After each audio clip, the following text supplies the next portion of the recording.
రాఘవ్, నీ షర్ట్కి రక్తం ఎందుకు అంటుకుంది?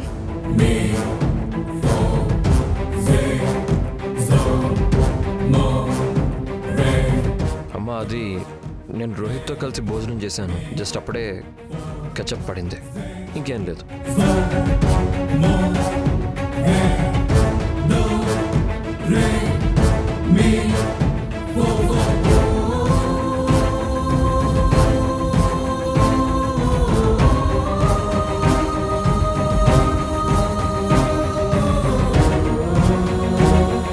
ఏమైంది?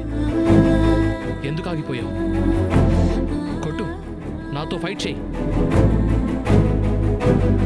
నువ్వు చెప్పింది నిజమే. ఒకవేళ నేను నీ మీద చేయి చేసుకున్నా అండ్ అమ్మ ముందు నిన్ను కొట్టినా సరే, దానివల్ల అమ్మ మనసే బాధపడుతుంది. అప్పుడు నిన్ను నాతో పాటు ఇంటికి తీసుకెళ్లడం వల్ల ఏ ప్రయోజనం ఉండదు. ఇదంతా నేను చేస్తుంది అమ్మ సంతోషం కోసం. కానీ నిన్ను ఈ పరిస్థితుల్లో చూసి అమ్మ సంతోషిస్తుందని నేనైతే అనుకోవడం లేదు. నువ్వు నన్ను ఎంత కావాలనుకుంటే అంత కొట్టుకో, నేను నీ మీద మాత్రం చెయ్యెత్తను.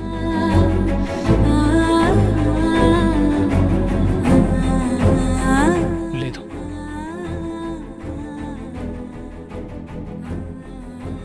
వెళ్ళి ఫస్ట్ ఎయిడ్ తీసుకుంటా. అమ్మమ్మ నన్ను ఈ పరిస్థితిలో చూడడం నాకు ఇష్టం లేదు.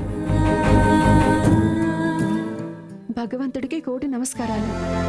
ఈ రోజు నువ్వు రోహిత్ని ఇక్కడికి తీసుకొచ్చి నువ్వు నాకు మళ్ళీ ప్రాణం పోసినంత పని చేశావు. తనని అక్కడ ఒంటరిగా వదిలేశానని మనసులో ఎప్పుడు బాధగానే ఉండేది. థ్యాంక్ యూ నాన్న. మీ అమ్మ కాదు, మా అమ్మ. నువ్వు నీ కోపాన్ని, నీ ద్వేషాన్ని పక్కన పెట్టి కేవలం నా గురించి మాత్రమే ఆలోచించావు. ఈ రోజు నువ్వు ఒక తల్లిని కొడుకుని కలిపావు రాఘవ్. ఈ ఉపకారం నేను ఎప్పటికీ... లేదమ్మా, నేను నీకేం ఉపకారం చేయలేదు. నీ కొడుకుగా ఇది నా బాధ్యతమ్మా. నీ ప్రతి కోరికని నెరవేర్చడం అనేది.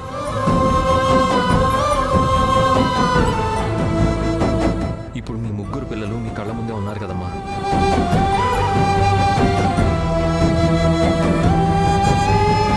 మరిక పార్టీ మొదలు పెడదామా? రాఘవ్ చాలా కరెక్ట్గా చెప్పాడు. కానీ నాకు తెలిసినంత వరకు దానికంటే ముందు అమ్మకి ముగ్గురు పిల్లలకి ఒక అందమైన ఫోటో తీస్తే బాగుంటుందేమో కదా.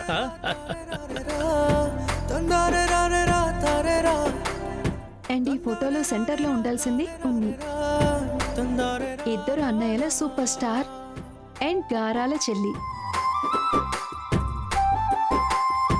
పైగా తల్లి కాబోతుంది. రాఘవ్, ముందు మీరు చేంజ్ చేసుకుని రండి. ఆ.